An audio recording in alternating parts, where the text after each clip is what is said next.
Being joined by Kenneth Okonkwo, is a spokesperson of the Labour Party. Thank you so much, Kenneth. It's good to see you again. Thank you very much. How do you feel?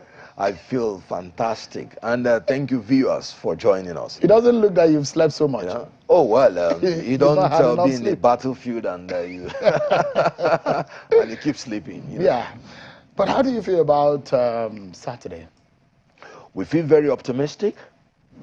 We feel very good where we are. Obviously, nobody expected we're going to be here today. There were a lot of things they said will fizzle out. Logistics will do this and that. But now, they started the campaign before us, but we ended before them.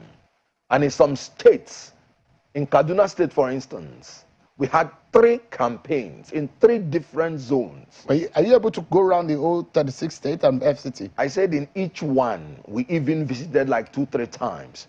In Borno State, we visited Borno State. We did like 3 different campaigns. Even in the area that the other 2 cowards have not been able to go. Forgive me. I'm just quoting an instance. No, but that word might be unfair. Najatu Mohammed said, a former campaign director to Tinubu came out publicly to say that Tinubu had no manifesto, had no blueprint for Nigeria or the North. And when she asked him why, he said they will kill him. You can imagine a presidential candidate that is above 70, that has crossed the age of man, who cannot even make a sacrifice for a new Nigeria that he is seeking to govern. He cannot even, he's still afraid of his life, that he has no manifesto. I've always said it from beginning, that he had no manifesto. Has he ever defended anything in any television? Has he been cross-examined? He has said nothing, and he will give nothing if elected. That's not by my words.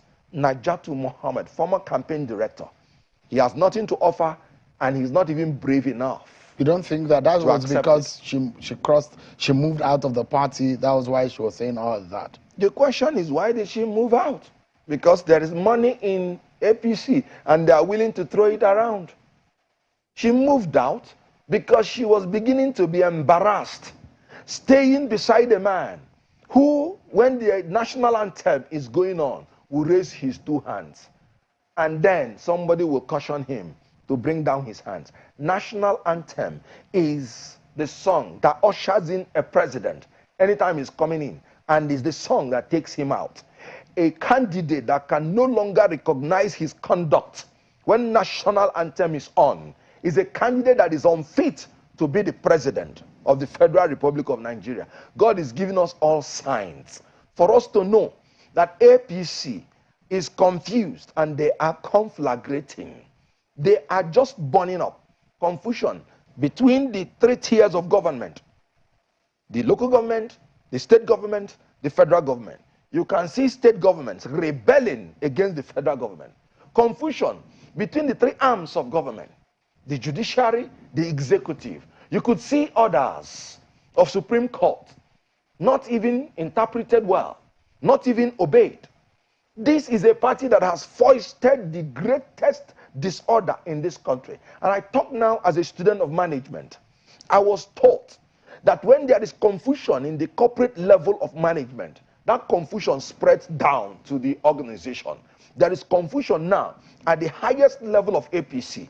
And that confusion has spread down to the Nigerian people. And Nigerian people are paying for what they don't deserve to pay for.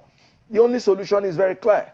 By Saturday, Nigerians should stop being accomplices to this evil structure of corruption, of poverty, of fuel scarcity, of impunity, of illegality, of confusion, of conflagration.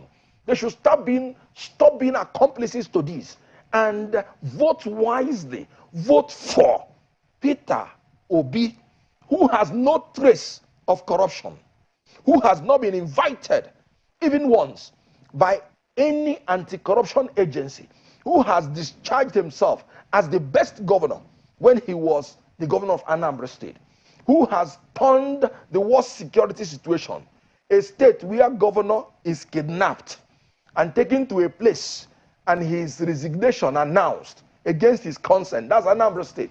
He took that state and transformed it to be the safest state in Nigeria, with the least poverty rate in Nigeria, with the best road network in Nigeria, with the first in Millennium Development Goal by UNDP. P2B took a worse situation and turned it to the best. According to the presidential candidate of APC, they took a rotten situation and turned it to a bad situation. What have we not seen under APC? May God deliver us on